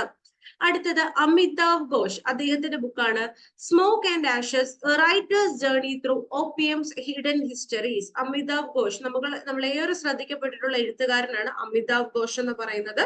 അദ്ദേഹത്തിന്റെ ഒരു ബുക്കാണ് smoke and ashes, writer's journey through opium's hidden histories എന്നുള്ളത്. ഇനി അടുത്തത് C ദിവാകരന്റെ ബുക്കാണ് കനൽ വഴികളിലൂടെ. കനൽ വഴികളിലൂടെ, C ദിവാകരൻ, കനൽ വഴികളിലൂടെ. അടുത്തത് a walk up the hill. Okay, a walk up the hill, living with people and nature, Madhav ഗാഡ്ഗിലിന്റെ ബുക്കാണ്. Okay, a walk up the hill, living with people and nature. Madhav ഗാഡ്ഗിലിന്റെ ആത്മകഥയാണ് പശ്ചിമഘട്ടം, ഒരു പ്രണയ കഥ എന്നുള്ളത്. ഓക്കെ, പശ്ചിമഘട്ടം, ഒരു പ്രണയ കഥ എന്നുള്ളത് മാധവ് ഗാഡ്ഗിലിന്റെ ഓട്ടോബയോഗ്രഫിയാണ്, ആത്മകഥയാണ്. അതല്ലാതെ ശ്രദ്ധിക്കപ്പെട്ട മറ്റൊരു ബുക്കാണ് ഏതെന്ന് പറയുന്നത് a walk up the hill, living with people and nature എന്നുള്ളത്. Okay, a walk up the hill, living with people and nature. അപ്പൊ ഇത്രയും കാര്യങ്ങൾ ഒന്നുകൂടെ നമുക്കൊന്ന് നോക്കാം, ജസ്റ്റ് ഒന്ന് റിവൈസ് ചെയ്യാം. ഗോപിനാഥ് മുതുകാടിന്റെ book magical mist of memories, EN ഷീജയുടേത് അമ്മ മണമുള്ള കനിവുകൾ എന്നുള്ളത്. പിന്നെ നമ്മൾ ബെന്യാമിന്റെ 2 ബുക്കുകളെ കുറിച്ച് പറഞ്ഞു. ഏതൊരു മനുഷ്യന്റെയും ജീവിതം, നിശബ്ദ സഞ്ചാരങ്ങൾ. ഇത് രണ്ടും. അടുത്തത് കലാമണ്ഡലം സരസ്വതിയുടെ ഓട്ടോബയോഗ്രഫി ആയിരുന്നു. എന്തായിരുന്നു? സാരസ്വതം എന്നുള്ളതാണ് അതിന്റെ പേര്. സൽമാൻ റുഷ്ദിയുടെ നോവൽ വിക്ടറി സിറ്റിയും ശാന്തിഭൂഷന്റെ എന്താണ് സ്റ്റോറിയാണ് courting destiny a memoir. Story എന്നതിനപ്പുറമായിട്ട് അദ്ദേഹത്തിന്റെ ഒരു ഓർമ്മക്കുറിപ്പാണ് കോർട്ടിംഗ് ഡെസ്റ്റിനി എ മെമ്മോയർ എന്നുള്ളത്. പിന്നെ നമ്മൾ പറഞ്ഞത് കെ ശൈലജയുടെ my life as a comrade എന്നുള്ള ആത്മകഥയെ കുറിച്ചാണ്. My life as a comrade K Shailaja. അടുത്തത് നമ്മൾ PS ശ്രീധരൻ പിള്ളയുടെ ബുക്സിനെ കുറിച്ചാണ് പറഞ്ഞത്. എന്റെ പ്രിയ കഥകൾ, the March, my proud moments in Goa. എന്റെ പ്രിയ കഥകൾ, the March, my proud moments in Goa. അടുത്തത് റസ്കിൻ ബോണ്ടിന്റെ ഗോൾഡൻ ഇയേഴ്സിനെ കുറിച്ച് പറഞ്ഞു. പിന്നെ പറഞ്ഞത് അമിതാഭ് ഘോഷിന്റെ ബുക്കാണ് smoke and ashes, writer's journey through opium's hidden stories എന്നുള്ളതാണ്. പിന്നെ ദിവാകരന്റെ കനൽ വഴികളിലൂടെ. അടുത്തത് a walk up the hill, living with people and nature, Madhav ഗാഡ്ഗിലിന്റെ ബുക്കാണ്. അദ്ദേഹത്തിന്റെ ഓട്ടോബയോഗ്രഫി കൂടെ നമ്മൾ അവിടെ മെൻഷൻ ചെയ്തു. പശ്ചിമഘട്ടം ഒരു പ്രണയ കഥ എന്നുള്ളതാണ്. ഇനി മറ്റു കുറച്ച് ബുക്കുകൾ കൂടി നോക്കാം. ഈശ്വര വഴക്കില്ലല്ലോ. ആരാണത്? സലീം കുമാറിന്റെ ആണ്. ഓക്കെ, സലീം കുമാറിന്റെ ബുക്കാണ് ഈശ്വര വഴക്കില്ലല്ലോ എന്നുള്ളത്. അടുത്തത് സുധാമൂർത്തിയുടെ ബുക്കാണ് കോമൺ യെറ്റ് അൺകോമൺ എന്നുള്ളത്. ഓക്കെ, കോമൺ യെറ്റ് അൺകോമൺ എന്നുള്ളത്. നമുക്കറിയാം പത്മ അവാർഡ് ജേതാവാണ് സുധാമൂർത്തി. അവരെ കുറിച്ച് എല്ലാവർക്കും അറിയാവുന്നതാണ്. ബുക്ക് ഓർത്തിരിക്കുക, കോമൺ യെറ്റ് അൺകോമൺ എന്നുള്ളതാണ്. അടുത്തത് IPS ഓഫീസറായിട്ട് റിട്ടയർ ചെയ്തിട്ടുള്ള ഹേമചന്ദ്രൻ, അദ്ദേഹത്തിന്റെ ബുക്കാണ് നീതി എവിടെ എന്നുള്ളത്. ഏതാണ്? നീതി എവിടെ. ഹേമചന്ദ്രന്റെ ബുക്കാണ് നീതി എവിടെ. Through the broken glass, TN Seshan. അല്ല, ഈ പേര് നമുക്ക് എല്ലാവർക്കും അറിയുന്നതാണ്, TN ശേഷൻ എന്നുള്ളത്. അദ്ദേഹത്തിന്റെ ബുക്കാണ് ത്രൂ ദ ബ്രോക്കൺ ഗ്ലാസ്. ഏതാണ്? ത്രൂ ദി ബ്രോക്കൺ ഗ്ലാസ് എന്നുള്ളത്. അടുത്തത് കോട്ടയ്ക്കൽ ശിവരാമന്റെ ബുക്കാണ് സ്ത്രൈണം എന്നുള്ളത്. കോട്ടയ്ക്കൽ ശിവരാമന്റെ ബുക്കാണ് എന്തെന്ന് പറയുന്നത്? സ്ത്രൈണം. ഓക്കെ, കോട്ടയ്ക്കൽ ശിവരാമൻ സ്ത്രൈണം, അത് ഓർത്തിരിക്കാം. അടുത്തതായിട്ട് ഡോക്ടർ M ലീലാവതിയുടെ ആത്മകഥയാണ് ധ്വനി പ്രയാണം എന്നുള്ളത്. ഓക്കെ, ഡോക്ടർ M ലീലാവതി വളരെയധികം ശ്രദ്ധിക്കപ്പെട്ടിട്ടുള്ള വ്യക്തിയാണ്. നമുക്കറിയാം സാഹിത്യ നിരൂപകയൊക്കെയാണ് doctor M Leelavathi. Doctor M ലീലാവതിയുടെ ഓട്ടോബയോഗ്രഫി ഏതാണ്? ധ്വനി പ്രയാണം എന്നുള്ളതാണ്. 2023 വയലാർ അവാർഡ് ജേതാവ് കൂടിയായ ശ്രീകുമാരൻ തമ്പി, അദ്ദേഹത്തിന്റെ ആത്മകഥയാണ് ജീവിതം ഒരു പെൻറ്റുലം എന്നുള്ളത്. ഓക്കെ, ജീവിതം ഒരു പെൻഡുലം. 2023 വയലാർ അവാർഡ് ജേതാവാണ് ശ്രീകുമാരൻ തമ്പി എന്നുള്ള കാര്യം കൂടി ഒന്ന് ഓർത്തിരിക്കാം. അപ്പൊ ഇത്രയും ഒന്നുകൂടെ നോക്കാം. സലീം കുമാറിന്റെ ബുക്കായിരുന്നു ഈശ്വര വഴക്കില്ലല്ലോ. സുധാമൂർത്തിയുടേത് കോമൺ യെറ്റ് അൺകോമൺ എന്നുള്ളത്. ഹേമചന്ദ്രൻ, അദ്ദേഹത്തിൻ്റെതാണ് നീതി എവിടെ. TN ശേഷൻ, അദ്ദേഹത്തിന്റെ ത്രൂ ദ ബ്രോക്കൺ ഗ്ലാസ് എന്നുള്ളതാണ്. കോട്ടയ്ക്കൽ ശിവരാമന്റെ Sthrainam. Autobiography of doctor M Leelavathi ഏതാണത്? ധ്വനി പ്രയാണം എന്നുള്ളതാണ്. 2023 വയലാർ അവാർഡ് ജേതാവ് കൂടിയായ ശ്രീകുമാരൻ തമ്പിയുടെ ആത്മകഥയാണ് എന്തെന്ന് പറയുന്നത്? ജീവിതം ഒരു പെൻഡുലം എന്നുള്ളത്. ഓക്കെ, ഇനി അടുത്തത് VS അച്യുതാനന്ദൻ. അദ്ദേഹത്തെ കുറിച്ച് ഞാൻ എടുത്തു പറയേണ്ട കാര്യമില്ല. അദ്ദേഹത്തിന്റെ ജീവചരിത്രമാണ് ഒരു സമര നൂറ്റാണ്ട് എന്നുള്ളത്. എന്താണ് പേര്? ഒരു സമര നൂറ്റാണ്ട്. ഇതാരാണ് എഴുതിയിരിക്കുന്നത്? KV Sudhakaran. KV Sudhakaran എഴുതിയിരിക്കുന്നതാണ്. VS അച്യുതാനന്ദന്റെ ജീവചരിത്രമാണ് ഒരു സമര നൂറ്റാണ്ട് എന്നുള്ളത്. പിന്നെ നമ്മൾ അവാർഡ്സും ഒക്കെ പഠിക്കുമ്പോൾ ഏറ്റവും കൂടുതൽ കേൾക്കുന്ന മറ്റൊരു പേരാണ് സേതു. സേതു മാധവൻ. അദ്ദേഹത്തിന്റെ തൂലികാനാമമാണ് സേതു എന്നുള്ളത്. അദ്ദേഹത്തിന്റെ ആത്മകഥയാണ് അക്കങ്ങളിൽ കൊത്തിയ അക്ഷരങ്ങൾ എന്നുള്ളത്. അക്കങ്ങളിൽ കൊത്തിയ അക്ഷരങ്ങൾ. സേതുവിന്റെ ഓട്ടോബയോഗ്രഫിയാണ് അക്കങ്ങളിൽ കൊത്തിയ അക്ഷരങ്ങൾ എന്ന് പറയുന്നത്. അടുത്തത് ISRO ചെയർമാൻ S സോമനാഥിന്റെ ഓട്ടോബയോഗ്രഫിയാണ് ഏതെന്ന് പറയുന്നത്? നിലാവ് കുടിച്ച സിംഹങ്ങൾ എന്നുള്ളത്. ഓക്കെ, നിലാവ് കുടിച്ച സിംഹങ്ങൾ. S സോമനാഥിന്റെ ഓട്ടോബയോഗ്രഫിയാണ് നിലാവ് കുടിച്ച സിംഹങ്ങൾ. അടുത്തത് MM ലോറൻസിന്റെ ഓട്ടോബയോഗ്രഫിയാണ് ഓർമ്മച്ചെപ്പ് തുറക്കുമ്പോൾ. MM ലോറൻസിന്റെ ഓട്ടോബയോഗ്രഫിയാണ് ഏതെന്ന് പറയുന്നത്? ഓർമ്മച്ചെപ്പ് തുറക്കുമ്പോൾ എന്നുള്ളത്. അടുത്തത് എസ് വൈ ഖുറേഷിയുടെ ബുക്കാണ് India's experiment with democracy the life of A nation through it's elections എന്നുള്ളത് എസ് വൈ ഖുറേഷി. ഓക്കെ, ഓർത്തിരുന്നോണേ. അടുത്തത് CK ജാനു, നമുക്കറിയാം ആദിവാസി നേതാവായിരുന്ന CK ജാനു, അവരുടെ ഓട്ടോബയോഗ്രഫിയാണ് അടിമ മക്ക എന്നുള്ളത്. എന്താണ് പേര്? അടിമ മക്ക എന്നുള്ളതാണ്. ഓക്കെ, VS അച്യുതാനന്ദന്റെ ജീവചരിത്രം KV സുധാകരൻ തയ്യാറാക്കിയിരിക്കുന്നതിന്റെ പേരാണ് ഒരു സമര നൂറ്റാണ്ട് എന്നുള്ളത്. ഇതൊക്കെ ചോദിക്കാൻ ചാൻസ് ഉള്ളതാണ്. സേതു മാധവന്റെ ഓട്ടോബയോഗ്രഫിയാണ് അക്കങ്ങളിൽ കൊത്തിയ അക്ഷരങ്ങൾ എന്നുള്ളത്. സോമനാഥ് ISRO ചെയർമാൻ സോമനാഥിന്റെ ഓട്ടോബയോഗ്രഫിയാണ് നിലാവ് കുടിച്ച സിംഹങ്ങൾ. ലോറൻസിന്റെ ഓട്ടോബയോഗ്രഫിയാണ് ഓർമ്മച്ചെപ്പ് തുറക്കുമ്പോൾ. India's experiment with democracy the life of A nation through it's elections എന്ന് പറയുന്നത് എസ്.വൈ.ഖുറേഷിയുടെ ബുക്കാണ്. CK ജാനുവിന്റെ ഓട്ടോബയോഗ്രഫിയാണ് അടിമ മക്ക എന്നുള്ളത്. ാണ് നോക്കുന്നത്. ഏറ്റവും പ്രധാനപ്പെട്ട അവാർഡുകൾ മാത്രമാണ് ഇവിടെ പറയുന്നത്. ഇതെന്തായാലും പഠിച്ചിട്ട് പോകാനായിട്ട് ശ്രമിക്കണം. ഓക്കെ, ഇന്റർനാഷണൽ ലെവലിൽ ശ്രദ്ധിക്കപ്പെട്ട ഒരു പേരാണ് നന്ദിനി ദാസ് എന്നുള്ളത്. ഓക്കെ, ഇന്ത്യൻ വംശജ കൂടിയാണ് Nandini Das. British Academy Book Prize 2023 ലഭിച്ച വ്യക്തിയാണ് Nandini Das. Okay, British Academy Book Prize 2023. Courting India, England, Mughal and the origin of empire എന്നുള്ളതാണ് book. Okay, courting India, England, Mughal and the origin of empire എന്നുള്ളതാണ് നന്ദിനി ദാസിന്റെ ബുക്കിന്റെ പേര്. ഇനി നാഷണൽ ലെവലിൽ നമ്മൾ പറയുകയാണെന്നുണ്ടെങ്കിൽ കേന്ദ്ര സാഹിത്യ അക്കാദമി അവാർഡ്സ് നമ്മളൊന്ന് അറിഞ്ഞിരിക്കണം.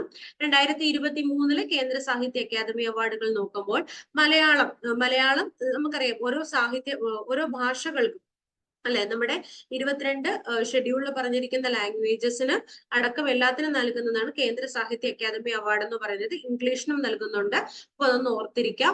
മലയാളത്തിൽ ലഭിച്ചിരിക്കുന്നത് EV രാമകൃഷ്ണനാണ്. EV രാമകൃഷ്ണൻ. മലയാള നോവലിന്റെ ദേശകാലങ്ങൾ എന്നുള്ളതാണ് ബുക്കിന്റെ പേര്. EV രാമകൃഷ്ണൻ, മലയാള നോവലിന്റെ ദേശകാലങ്ങൾ എന്നുള്ളതാണ് ബുക്കിന്റെ പേര്. അടുത്തത് പ്രിയ ASന്റെ പെരുമഴയത്തെ കുഞ്ഞിതളുകൾ എന്നുള്ളതാണ് ബാലസാഹിത്യം കാറ്റഗറിയിൽ തിരഞ്ഞെടുക്കപ്പെട്ടിരിക്കുന്നത്. ഓക്കെ, പെരുമഴയത്തെ കുഞ്ഞിതളുകൾ ബാലസാഹിത്യം. 2018 കേരള ഫ്ലഡ്സ് റിലേറ്റഡ് ആയിട്ട് അതിനെക്കുറിച്ച് എഴുതിയിരിക്കുന്നതാണ് പെരുമഴയത്തെ കുഞ്ഞിതളുകൾ എന്ന് പറയുന്നത്. ഓർത്തോണം. യുവ പുരസ്കാരം ലഭിച്ചിരിക്കുന്നത് ഗണേഷ് പുത്തൂറിനാണ്. അച്ഛന്റെ അലമാര എന്ന കവിതാ സമാഹാരത്തിനാണ് ഗണേഷ് പുത്തൂറിന് യുവ പുരസ്കാരം ലഭിച്ചിരിക്കുന്നത്. ഓക്കെ, ഗണേഷ് പുത്തൂർ അച്ഛന്റെ അലമാര എന്നുള്ള കവിതാ സമാഹാരത്തിനാണ്. അപ്പൊ കേന്ദ്ര സാഹിത്യ അക്കാദമി 2023 ലഭിച്ചിരിക്കുന്നത് EV രാമകൃഷ്ണൻ, മലയാള നോവലിന്റെ ദേശകാലങ്ങൾ. ബാലസാഹിത്യത്തിൽ പ്രിയ AS പെരുമഴയത്തെ കുഞ്ഞിതളുകൾ എന്ന കൃതിക്കും. യുവ പുരസ്കാരം ലഭിച്ചിരിക്കുന്നത് ഗണേഷ് പുത്തൂറിന്റെ അച്ഛന്റെ അലമാര എന്ന കവിതാ സമാഹാരത്തിനുമാണ്. ഇതില് EV രാമകൃഷ്ണനെ കുറിച്ച് പറയുകയാണെന്നുണ്ടെങ്കിൽ Kerala Sahitya Akademi award for literary criticism ലഭിച്ചിട്ടുള്ള വ്യക്തിയാണ്. അദ്ദേഹത്തിന്റെ അക്ഷരവും ആധുനികതയും എന്ന കൃതിക്കാണ് ഇത് ലഭിച്ചിരിക്കുന്നത്. 1995 അക്ഷരവും ആധുനികതയും. അടുത്തത് ഓടക്കുഴൽ അവാർഡ് ലഭിച്ചിട്ടുണ്ട്. 2018 മലയാള നോവലിന്റെ ദേശകാലങ്ങൾ എന്ന് പറയുന്ന കൃതിക്ക് തന്നെയാണ് ഓടക്കുഴൽ അവാർഡും ലഭിച്ചിട്ടുള്ളത്. ഓർത്തോണം, വേണമെങ്കിൽ അത് ചോദിക്കാം. ഗണേഷ് പുത്തൂരിന്റെ മറ്റു കുറച്ച് കൃതികൾ കവിതാ സമാഹാരങ്ങളാണ് നാളത്തെ പ്രഭാതം, അമ്മ വരയ്ക്കുന്ന വീട്. ഇത് രണ്ടും ഏതൊക്കെയാണ്? നാളത്തെ പ്രഭാതം, അമ്മ വരയ്ക്കുന്ന വീട്. ഇത് രണ്ടുമാണ് ഗണേഷ് പുത്തൂറിന്റെ പ്രധാനപ്പെട്ട കൃതികൾ. ഇനി പ്രിയ ASനെ കുറിച്ച് പറയുകയാണെന്നുണ്ടെങ്കിൽ അരുന്ധതി റോയിയുടെ ഗോഡ് ഓഫ് സ്മോൾ തിങ്സ് മലയാളത്തിലേക്ക് തർജ്ജമ ചെയ്തിട്ടുള്ള വ്യക്തിയാണ്. കുഞ്ഞു കാര്യങ്ങളുടെ ഒടേ തമ്പുരാൻ എന്ന പേരിലാണ് അത് ട്രാൻസ്ലേറ്റ് ചെയ്തിട്ടുള്ളത്. ഓക്കെ, കുഞ്ഞു കാര്യങ്ങളുടെ ഒടേ തമ്പുരാൻ, അത് പ്രിയ AS ആണ്. 3 തവണ കേരള സാഹിത്യ അക്കാദമി അവാർഡ് ലഭിച്ചിട്ടുള്ള വ്യക്തിയാണ്. അതുകൂടി ഒന്ന് ഓർത്തിരിക്കുക. 3 time recipient of Kerala Sahitya academy അവാർഡാണ്. ലളിതാംബിക അന്തർജനം അവാർഡ് ലഭിച്ചിട്ടുണ്ട്. മഞ്ഞമരങ്ങൾ ചുറ്റിലും എന്ന് പറയുന്ന കൃതിക്ക് 2003 ലളിതാംബിക അന്തർജനം അവാർഡ് ലഭിച്ചിട്ടുള്ളത് എന്നുള്ളത് ഓർത്തിരിക്കാം. മറ്റു പ്രധാനപ്പെട്ട കൃതികൾ ജാഗരൂക, കുഞ്ഞു കാര്യങ്ങളുടെ ഒടേ തമ്പുരാൻ, അത് ഓൾറെഡി നമ്മൾ പറഞ്ഞതാണ്. ചിത്രശലഭങ്ങളുടെ വീട്, ഇതും ഒന്ന് അറിഞ്ഞിരിക്കുക. ജാഗരൂക, ചിത്രശലഭങ്ങളുടെ വീട്, മഞ്ഞമരങ്ങൾ ചുറ്റിലും. ഇതെത്രയാണ് EV രാമകൃഷ്ണൻ, ഗണേഷ് പുത്തൂർ ആൻഡ് പ്രിയ ASനെ കുറിച്ച് പറയാനായിട്ടുള്ളത്. ഓക്കെ. ഇനി അടുത്തത് നമ്മൾ നോക്കുന്നത് സ്റ്റേറ്റ് ലെവലിലേക്കുള്ളതാണ്. അതിൽ വരുന്ന ആദ്യത്തേതാണ് കേരള സാഹിത്യ അക്കാദമി അവാർഡുകൾ എന്ന് പറയുന്നത്. കേരള സാഹിത്യ അക്കാദമി അവാർഡ് 2023 ലഭിച്ചിരിക്കുന്നത് ബെസ്റ്റ് നോവൽ കാറ്റഗറി നിങ്ങളൊന്ന് അറിഞ്ഞിരിക്കുക. പല കാറ്റഗറിയിലായിട്ടാണ് നൽകുന്നത്. ഇതിൽ ബെസ്റ്റ് നോവൽ എന്തായാലും ഒന്ന് അറിഞ്ഞിരിക്കുക. സമ്പർക്ക ക്രാന്തി എന്നുള്ളതാണ്. എന്താണ് പേര്? സമ്പർക്ക ക്രാന്തി. ഇതാരാണ് എഴുതിയിരിക്കുന്നത്? വി ഷിനിലാൽ. ഓക്കെ, പഠിച്ചോണം. വി ഷിനിലാലിന്റെ സമ്പർക്ക ക്രാന്തിക്കാണ് 2023 കേരള സാഹിത്യ അക്കാദമിയുടെ ബെസ്റ്റ് നോവൽ പുരസ്കാരം ലഭിച്ചിരിക്കുന്നത്. സമ്പർക്ക ക്രാന്തി, വി ഷിനിലാൽ. ഓക്കെ. ആദ്യത്തെ കാരൂർ അവാർഡ് ജേതാവാണ് വി ഷിനിലാൽ എന്നുള്ളത്. പത്മരാജൻ അവാർഡ് ലഭിച്ചിട്ടുണ്ട്. ഇദ്ദേഹത്തിന്റെ മറ്റു പ്രധാനപ്പെട്ട കൃതികൾ എന്ന് പറയുന്നത് അടി, 124, ബുദ്ധപദം, ഗരിസപ്പ അരുവി അഥവാ ഒരു ജലയാത്ര എന്നുള്ളതൊക്കെയാണ്. അടി, 124, ബുദ്ധപദം, ഗരിസപ്പ അരുവി അഥവാ ഒരു ജലയാത്ര. ഓക്കെ, ഇത് ഒന്ന് ഓർത്തിരിക്കാം. ഇനി സ്റ്റേറ്റ് ലെവലിൽ അടുത്തൊരു നമ്മൾ നോക്കുന്നത് എഴുത്തച്ഛൻ അവാർഡുകളാണ്. ഏതാണ്? എഴുത്തച്ഛൻ അവാർഡ് എന്നുള്ളതാണ്. നമ്മൾ സേതു അല്ലെങ്കിൽ സേതുമാധവനെ കുറിച്ച് പറഞ്ഞിട്ടുണ്ടായിരുന്നു അല്ലെ. എഴുത്തച്ഛൻ അവാർഡ് 2022 ലഭിച്ചിരിക്കുന്നത്. അതായത് 2022 എഴുത്തച്ഛൻ അവാർഡ് ലഭിച്ചിരിക്കുന്നത് സേതുവിനാണ്. സേതുവിന്റെ പ്രധാനപ്പെട്ട കൃതികൾ ഒന്ന് നോക്കി വെക്കുക. പാണ്ഡവപുരം. ഓക്കെ, പാണ്ഡവപുരം, അടയാളങ്ങൾ. അടയാളങ്ങൾ നോവലാണ്, ഓർത്തിരുന്നോടെ. പാണ്ഡവപുരം, അടയാളങ്ങൾ, പേടി സ്വപ്നങ്ങൾ, സേതുവിന്റെ കഥകൾ, ഷോർട്ട് സ്റ്റോറിയുടെ കളക്ഷൻ ആണിത്, സേതുവിന്റെ കഥകൾ എന്നുള്ളത്. കൈമുദ്രകൾ, കിരാതം, മറുപിറവി, ആറാമത്തെ പെൺകുട്ടി, കിളിമൊഴികൾക്കപ്പുറം. ഓക്കെ, ഇത്രയും ഒന്ന് ഓർത്തിരുന്നോണം. പാണ്ഡവപുരം, പേടി സ്വപ്നങ്ങൾ, സേതുവിന്റെ കഥകൾ, അത് കുഴപ്പമില്ല, നിങ്ങൾക്ക് ഓർക്കാൻ പറ്റും.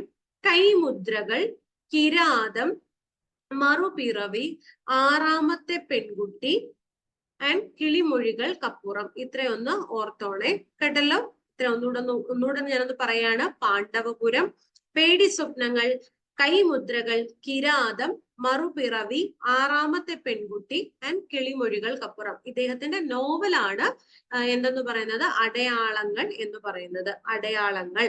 ഓക്കെ, അത് ഒന്ന് ഓർത്തിരിക്കാം. അപ്പൊ ഒന്നുകൂടെ ഒന്ന് പറയാണ്. 2023 കേരള സാഹിത്യ അക്കാദമി അവാർഡ് ലഭിച്ചിരിക്കുന്നത് വി ഷിനിലാൽ. സമ്പർക്ക ക്രാന്തി എന്ന കൃതിക്കാണ് ഇത് ലഭിച്ചിരിക്കുന്നത്. പിന്നെ നമ്മൾ പറഞ്ഞത് അദ്ദേഹത്തിന്റെ പ്രധാനപ്പെട്ട മറ്റു പുസ്തകങ്ങളൊക്കെയാണ് ഗരിസപ്പ അരുവി അഥവാ ഒരു ജലയാത്ര എന്നുള്ളത്.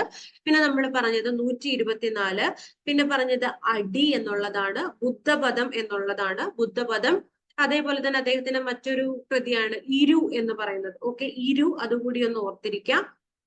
ആദ്യത്തെ കാരൂർ അവാർഡും പത്മരാജൻ അവാർഡും ലഭിച്ച വ്യക്തിയാണ് എന്നുള്ളത് ഓർത്തിരിക്കാം. ഇനി അടുത്തത് എഴുത്തച്ഛൻ അവാർഡിനെ കുറിച്ചാണ് പറഞ്ഞത്. 2022 എഴുത്തച്ഛൻ അവാർഡ് ലഭിച്ചിരിക്കുന്നത് സേതുമാധവനാണ്. പാണ്ഡവപുരം, പേടി സ്വപ്നങ്ങൾ, കൈമുദ്രകൾ, കിരാതം, മറുപിറവി, ആറാമത്തെ പെൺകുട്ടി, കിളിമൊഴികൾക്കപ്പുറം, ഇതെല്ലാം അദ്ദേഹത്തിന്റെ കഥകളാണ്. നോവൽ കാറ്റഗറിയിൽ വരുന്നതാണ് അടയാളങ്ങൾ എന്ന് പറയുന്നത്. ഇനി അടുത്ത നമ്മൾ നോക്കുന്നത് ജ്ഞാനപ്പാന അവാർഡാണ്. സാധാരണ PSC ചോദിക്കുന്ന ഒരു അവാർഡുകളിൽ ഒന്നാണ് ജ്ഞാനപ്പാന പുരസ്കാരം എന്നുള്ളത്. 2023 ജ്ഞാനപ്പാന പുരസ്കാരം ലഭിച്ചിരിക്കുന്നത് വി മധുസൂദനൻ നായർക്കാണ്. Okay, V Madhusoodanan Nair. അക്ബർ കക്കട്ടിൽ പുരസ്കാരം 2023 ലഭിച്ചിരിക്കുന്നത് സുഭാഷ് ചന്ദ്രനാണ്. സുഭാഷ് ചന്ദ്രനെ കുറിച്ച് ഓൾറെഡി PSC ചോദിച്ചിട്ടുണ്ട്. അദ്ദേഹത്തിന്റെ സമുദ്രശില എന്ന കൃതിക്കാണ് 2023 അക്ബർ കക്കട്ടിൽ പുരസ്കാരം ലഭിച്ചിരിക്കുന്നത്. സുഭാഷ് ചന്ദ്രന്റെ മറ്റു പ്രധാനപ്പെട്ട വർക്കുകൾ ഒന്ന് അറിഞ്ഞിരിക്കണം. നോവൽ കാറ്റഗറിയിൽ വരുന്നതാണ് മനുഷ്യന് ഒരാമുഖം. കേരള സാഹിത്യ അക്കാദമി അവാർഡൊക്കെ ലഭിച്ചിട്ടുള്ളതാണ് മനുഷ്യന് ഒരാമുഖം എന്ന് പറയുന്നത്. പിന്നെ വരുന്ന കൃതികൾ അല്ലെങ്കിൽ അദ്ദേഹത്തിന്റെ കഥകളുടെ കൂട്ടത്തിൽ വരുന്നത് ബ്ലഡി മേരി, വധക്രമം എന്നുള്ളത്, സന്മാർഗം, പറുദീസ നഷ്ടം, ഗോത്തം. ഇത് എത്രയാണ് വരുന്നത് കേട്ടോ. ബ്ലഡി മേരി, വധക്രമം എന്നുള്ളത്, സന്മാർഗം, പറുദീസ നഷ്ടം, ഗോത്തം. ഇതൊക്കെയാണ് അദ്ദേഹത്തിന്റെ പ്രധാനപ്പെട്ട ചെറുകഥകളുടെ കൂട്ടത്തിലേക്ക് വരുന്നത്. പിന്നെ നമ്മൾ പറയുന്നത് തകഴി സാഹിത്യ പുരസ്കാരമാണ്. തകഴി ലിറ്റററി അവാർഡ്സ് 2023 ലഭിച്ചിരിക്കുന്നത് M മുകുന്ദനാണ്. ഓക്കെ. തകഴി സ്മാരകം ശരിക്കും പറഞ്ഞാൽ ഇപ്പോ കൾച്ചറൽ മിനിസ്ട്രിയുടെ അടിയിലാണ് വരുന്നത്. അവരാണ് ഈ തകഴി ലിറ്റററി അവാർഡ്സ് നൽകുന്നത്. എം മുകുന്ദനാണ് 2023 ഇതിന് അർഹനായിരിക്കുന്നത്. എം മുകുന്ദനെ കുറിച്ച് പറയുമ്പോൾ എടുത്തു പറയേണ്ട കുറച്ച് കാര്യങ്ങളുണ്ട്. മലയാളത്തിലെ ആദ്യത്തെ സൈബർ നോവൽ കൊണ്ടുവന്നിരിക്കുന്നത് ആരാണ്? എം മുകുന്ദനാണ്. നൃത്തം എന്നുള്ളതാണ് ആ സൈബർ നോവലിന്റെ പേര്. പിന്നെ അടുത്തത് അദ്ദേഹത്തിന്റെ ഡൽഹി എന്ന് പറയുന്ന വളരെ പ്രശസ്തമായിട്ടുള്ള അദ്ദേഹത്തിന്റെ കുറച്ച് കൃതികളുണ്ട്. അത് ഏതൊക്കെയാണെന്ന് നോക്കാം. ഡൽഹി, ദൈവത്തിന്റെ വികൃതികൾ, മയ്യഴിപ്പുഴയുടെ തീരങ്ങളിൽ, കണ്ണാടിയുടെ കാഴ്ച, ആവിലായിലെ സൂര്യോദയം, പുലയപ്പാട്ട്, ഒരു ദളിത് യുവതിയുടെ കഥനകഥ, ഈ ലോകം അതിലൊരു മനുഷ്യൻ, ഇങ്ങനെ ഒരുപാടുണ്ട്. കേശവന്റെ വിലാപങ്ങൾ, സീത, ഒരുപാട് കൃതികളുണ്ട്. ഇതെല്ലാം ഒന്ന് അറിഞ്ഞിരിക്കുക. ഇതൊക്കെ ചോദിക്കാൻ ചാൻസ് ഉള്ളതാണ്. എം മുകുന്ദന്റെ കൃതികൾ ഒന്ന് അറിഞ്ഞിരിക്കണം. അപ്പോ 2023 തകഴി ലിറ്റററി അവാർഡ്സ് ലഭിച്ചിരിക്കുന്നത് എം മുകുന്ദനാണ് എന്നുള്ള കാര്യം കൂടി ഒന്ന് ഓർത്തോണം. അടുത്തത് 2023 ഹരിവരാസനം പുരസ്കാരം ലഭിച്ചിരിക്കുന്നത് ശ്രീകുമാരൻ തമ്പിക്കാണ്. വയലാർ അവാർഡ് ഞാൻ പറഞ്ഞായിരുന്നു അല്ലെ, അതേപോലെ തന്നെ ഹരിവരാസനം പുരസ്കാരം ലഭിച്ചിരിക്കുന്നത് ആർക്കാണ്? ശ്രീകുമാരൻ തമ്പിക്കാണ്. അത് ഓർത്തിരിക്കുക. ജീവിതം ഒരു പെൻഡുലം എന്ന് പറയുന്ന അദ്ദേഹത്തിന്റെ ആത്മകഥയ്ക്കായിരുന്നു വയലാർ അവാർഡ് ലഭിച്ചത്. 47ാമത്തെ വയലാർ അവാർഡാണ് ലഭിച്ചിരിക്കുന്നത്. അദ്ദേഹത്തിന്റെ സിനിമ കണക്കും കവിതയും എന്ന പുസ്തകം മികച്ച ചലച്ചിത്ര ഗ്രന്ഥത്തിനുള്ള ദേശീയ അവാർഡ് കരസ്ഥമാക്കിയിട്ടുണ്ട്. ഓക്കെ, അതും കൂടി ഒന്ന് ഓർത്തിരിക്കാം. ശ്രീകുമാരൻ തമ്പിയുടെ ജീവിതം ഒരു പെൻഡലവും സിനിമ കണക്കും കവിതയും ഇത് രണ്ടും ഒന്ന് ഓർത്തിരുന്നോണേ. ഇനി അടുത്തതായിട്ട് ഓടക്കുഴൽ അവാർഡാണ്. 2023 ഓടക്കുഴൽ അവാർഡ് ലഭിച്ചിരിക്കുന്നത് PN ഗോപി കൃഷ്ണനാണ്. കവിത മാംസഭോജിയാണ് എന്ന് പറയുന്ന കൃതിക്കാണ് PN ഗോപി കൃഷ്ണന് അവാർഡ് ലഭിച്ചിട്ടുള്ളത്. ഏതാണ് ഓടക്കുഴൽ അവാർഡ്? 2023 PN ഗോപി കൃഷ്ണൻ. കവിത മാംസഭോജിയാണ് എന്ന് പറഞ്ഞ കൃതിക്കാണ് ഇത് ലഭിച്ചിരിക്കുന്നത്. പിന്നെ നമ്മൾ അറിഞ്ഞിരിക്കേണ്ടത് PN ഗോപി കൃഷ്ണന്റെ മറ്റു കുറച്ച് കവിതകളാണ്. മടിയരുടെ മാനിഫെസ്റ്റോ, ദൈവത്തെ മാറ്റി എഴുതുമ്പോൾ, ഇടിക്കാലൂരി പനമ്പട്ടടി, അതിരപ്പിള്ളിക്കാട്ടിൽ. ഇതൊക്കെയാണ് മടിയരുടെ മാനിഫെസ്റ്റോ, ദൈവത്തെ മാറ്റി എഴുതുമ്പോൾ, ഇടിക്കാലൂരി പനമ്പട്ടടി, അതിരപ്പിള്ളിക്കാട്ടിൽ. ഇത് ഇത്രയുമാണ് അദ്ദേഹത്തിന്റെ ശ്രദ്ധിക്കപ്പെട്ടിട്ടുള്ള മറ്റ് കവിതകൾ എന്ന് പറയുന്നത്. PN ഗോപി കൃഷ്ണൻ ഓർത്തോണം. ഇനി നമ്മൾ ജനറൽ ആയിട്ട് കുറച്ച് കാര്യങ്ങൾ നോക്കുമ്പോഴത്തേക്ക് പത്മപ്രഭ അവാർഡ്സ് 2023 സുഭാഷ് ചന്ദ്രന് ലഭിച്ചിട്ടുണ്ട്. മലയാറ്റൂർ ഫൗണ്ടേഷൻ അവാർഡ് VJ ജെയിംസിനാണ് ലഭിച്ചിരിക്കുന്നത്. അദ്ദേഹത്തിന്റെ നോവലാണ് ആന്റി ക്ലോക്ക് എന്നുള്ളത്. ഇത് വേണമെങ്കിൽ ചോദിക്കാൻ സാധ്യതയുള്ളതാണ്. VJ ജെയിംസ് ആന്റി ക്ലോക്ക് എന്നുള്ളതാണ് നോവൽ. പിന്നെ ഡോക്ടർ M ലീലാവതിക്ക് state government Kairali lifetime achievement award 2022 ലഭിച്ചിട്ടുണ്ട്. ഓർത്തോണം. State government Kairali lifetime achievement award 2022 ലഭിച്ചിരിക്കുന്നത് ഡോക്ടർ M ലീലാവതിക്കാണ്. അടുത്തത് നിയമസഭാ അവാർഡ്. അതായത് ലിറ്ററേച്ചറിലും കൾച്ചറിലും ഒക്കെ കോൺട്രിബ്യൂഷൻസ് നൽകുന്ന സാഹിത്യകാരന്മാർക്കും മറ്റ് സാംസ്കാരിക നായകർക്കും നിയമസഭയിൽ നിന്ന് നൽകുന്ന ഒരു അവാർഡാണ് നിയമസഭാ അവാർഡ് എന്ന് പറയുന്നത്. 2023 ഇത് ലഭിച്ചിരിക്കുന്നത് MT വാസുദേവൻ നായർക്കാണ്. ഓക്കെ, MT വാസുദേവൻ നായർക്കാണ് ഇത് ലഭിച്ചിരിക്കുന്നത്. അടുത്തത് നമ്മൾ നോക്കുന്നത് എന്താ വെച്ചാല് ആഗ്ന യാമി എന്ന് പറയുന്ന ഒരു മലയാളി എഴുത്തുകാരിയെ കുറിച്ചാണ്. ഇന്ത്യ ബുക്ക് ഓഫ് റെക്കോർഡ്സിലേക്ക് കടന്നിട്ടുള്ള ഏറ്റവും പ്രായം കുറഞ്ഞ പോയറ്റ് ആണ് ആരെന്ന് പറയുന്നത് ആഗ്ന യാമി. വർണ്ണപ്പട്ടം എന്ന് പറയുന്ന കൃതിക്കാണ് ഈ ഒരു എന്താ പറയാ ബഹുമതി കൂടി ലഭിക്കുന്നത്. അവരുടെ ഏറ്റവും കൂടുതൽ ശ്രദ്ധിക്കപ്പെട്ടതാണ് വർണ്ണപ്പട്ടം എന്ന് പറയുന്നത്. Malayali girl who won the record of being the youngest poet in the India book of records. അടുത്തത് വേൾഡ് ബുക്ക് ഡേ ആണ്. April 23 വേൾഡ് ബുക്ക് ഡേ ആയിട്ട് ഒബ്സർവ് ചെയ്യുന്നത്. 2023 ഇതിന്റെ തീം എന്ന് പറയുന്നത് ഇൻഡിജിനസ് ലാംഗ്വേജസ് എന്നുള്ളതായിരുന്നു കേട്ടോ. അതൊന്ന് ഓർത്തിരിക്കുക. അത് എടുത്തു പറയാനുള്ള കാരണം 2022 തൊട്ട് 2032 വരെ international decade of indigenous languages ആയിട്ടാണ് ഒബ്സർവ് ചെയ്യുന്നത്. Okay, international decade of indigenous languages ആയിട്ട് ഒബ്സർവ് ചെയ്യുന്നത് 2022 തൊട്ട് 2032 വരെയുള്ള ഈ ഒരു ഡെക്കേഡ് ആണ്. ആ കാര്യം കൂടി ഒന്ന് ഓർത്തോണം. അപ്പൊ ഈ അവാർഡുകൾ മാത്രം നമുക്കൊന്ന് പെട്ടെന്നൊന്ന് നോക്കി വരാം. സ്റ്റേറ്റ് ലെവലിൽ കേരള സാഹിത്യ അക്കാദമി അവാർഡ് ഒഴിച്ചിട്ടുള്ള ബാക്കിയുള്ളത് എഴുത്തച്ഛൻ അവാർഡ് 2022 നമ്മൾ പറഞ്ഞു സേതുമാധവൻ എന്ന സേതുവിനാണ്. അദ്ദേഹത്തിന്റെ കൃതികൾ പാണ്ഡവപുരം, പേടിസ്വപ്നങ്ങൾ, സേതുവിന്റെ കഥകൾ, കൈമുദ്രകൾ, കിരാതം, മറുപിറവി, ആറാമത്തെ പെൺകുട്ടി, കിളിമൊഴികൾക്കപ്പുറം. നോവലാണ് അടയാളങ്ങൾ എന്നുള്ളത്. ജ്ഞാനപ്പാന അവാർഡ് 2023 ലഭിച്ചിരിക്കുന്നത് വി മധുസൂദനൻ നായർ. അക്ബർ കക്കട്ടിൽ പുരസ്കാരം 2023 സുഭാഷ് ചന്ദ്രനാണ്. സമുദ്രശില എന്ന കൃതിക്കാണ് ഇത് ലഭിച്ചിരിക്കുന്നത്. സുഭാഷ് ചന്ദ്രന്റെ പ്രധാനപ്പെട്ട കൃതികളിൽ വരുന്നതാണ് നോവൽ കാറ്റഗറിയിൽ മനുഷ്യന് ഒരാമുഖം, ചെറുകഥകളുടെ കൂട്ടത്തിൽ ബ്ലഡി മേരി, വധക്രമം, സന്മാർഗം, പറുദീസ നഷ്ടം, ഗോത്തം എന്നുള്ളതാണ്. തകഴി ലിറ്റററി പുരസ്കാരം നൽകിയിരിക്കുന്നത് എം മുകുന്ദനാണ് 2023. അദ്ദേഹത്തിന്റെ പ്രധാനപ്പെട്ട കൃതികളിൽ വരുന്നതാണ് ഡൽഹി, ദൈവത്തിന്റെ വികൃതികൾ, മയ്യഴിപ്പുഴയുടെ തീരങ്ങളിൽ, കണ്ണാടിയുടെ കാഴ്ച, കേശവന്റെ വിലാപങ്ങൾ, സീത, ഈ ലോകം അതിലൊരു മനുഷ്യൻ, ആവിലായിലെ സൂര്യോദയം, ഒരു ദളിത് യുവതിയുടെ കഥനകഥ, പുലയപ്പാട്ട്, നൃത്തം എന്നിവ. നൃത്തം ഫസ്റ്റ് സൈബർ നോവലാണ് മലയാളത്തിലെ എന്നുള്ള കാര്യം കൂടി ഓർത്തിരിക്കാം. 2023 ഹരിവരാസനം പുരസ്കാരവും 2023 വയലാർ അവാർഡും നേടിയിരിക്കുന്നത് ശ്രീകുമാരൻ തമ്പി തന്നെയാണ്. വയലാർ അവാർഡ് അദ്ദേഹത്തിന് ലഭിച്ചിരിക്കുന്നത് ജീവിതം ഒരു പെൻഡുലം എന്ന അദ്ദേഹത്തിന്റെ ആത്മകഥയ്ക്കാണ്. അദ്ദേഹത്തിന്റെ ശ്രദ്ധിക്കപ്പെട്ട മറ്റൊരു ബുക്കാണ് സിനിമ കണക്കും കവിതയും എന്നുള്ളത്.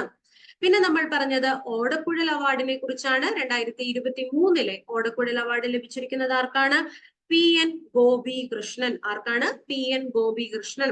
കവിത മാംസഭോജിയാണ് എന്ന് പറയുന്ന കൃതിക്കാണ് ഇത് ലഭിച്ചിരിക്കുന്നത്. മറ്റു പ്രധാനപ്പെട്ട കവിതകൾ വരുന്നത് മടിയരുടെ മാനിഫെസ്റ്റോ, ദൈവത്തെ മാറ്റി എഴുതുമ്പോൾ, ഇടിക്കാലൂരി, പനമ്പട്ടടി, അതിരപ്പിള്ളിക്കാട്ടിൽ എന്നിവയൊക്കെയാണ്. പത്മപ്രഭ പുരസ്കാരം 2023 സുഭാഷ് ചന്ദ്രനും മലയാറ്റൂർ ഫൗണ്ടേഷൻ അവാർഡ് VJ ജെയിംസിനും ആന്റി ക്ലോക്ക് എന്ന നോവലിനാണ് ഇത് ലഭിക്കുന്നത്. അതേപോലെ നമ്മൾ പറഞ്ഞത് ഡോക്ടർ M ലീലാവതിക്ക് Kairali lifetime achievement award, സംസ്ഥാന ഗവൺമെന്റ് നൽകുന്ന അവാർഡാണ് Kairali lifetime achievement award 2022 ലഭിച്ചിരിക്കുന്നത്. നിയമസഭാ അവാർഡ് MT വാസുദേവൻ നായർക്കാണ് 2023 ലഭിച്ചിരിക്കുന്നത് എന്നുകൂടി ഓർത്തിരിക്കാം. പിന്നെ നമ്മൾ പറഞ്ഞ ആഗ്നായാമി എന്ന് പറയുന്ന കുട്ടിയെ കുറിച്ചാണ്. വർണ്ണപ്പട്ടം എന്ന കൃതി ആഗ്നായാമിയുടേതാണ്. ഇന്ത്യ ബുക്ക് ഓഫ് റെക്കോർഡ്സിലേക്ക് കടക്കുന്ന ഏറ്റവും പ്രായം കുറഞ്ഞ മലയാളി കുട്ടിയാണ് ആരെന്ന് പറയുന്നത് ആഗ്നായാമി. വേൾഡ് ബുക്ക് ഡേ എന്ന് പറയുന്നത് April 23 2023 theme was indigenous languages. 2022 തൊട്ട് 32 വരെയുള്ള 10 വർഷം എന്ന് പറയുന്നത് international decade of indigenous languages ആയിട്ടാണ് നമ്മൾ ഒബ്സർവ് ചെയ്യുന്നത്.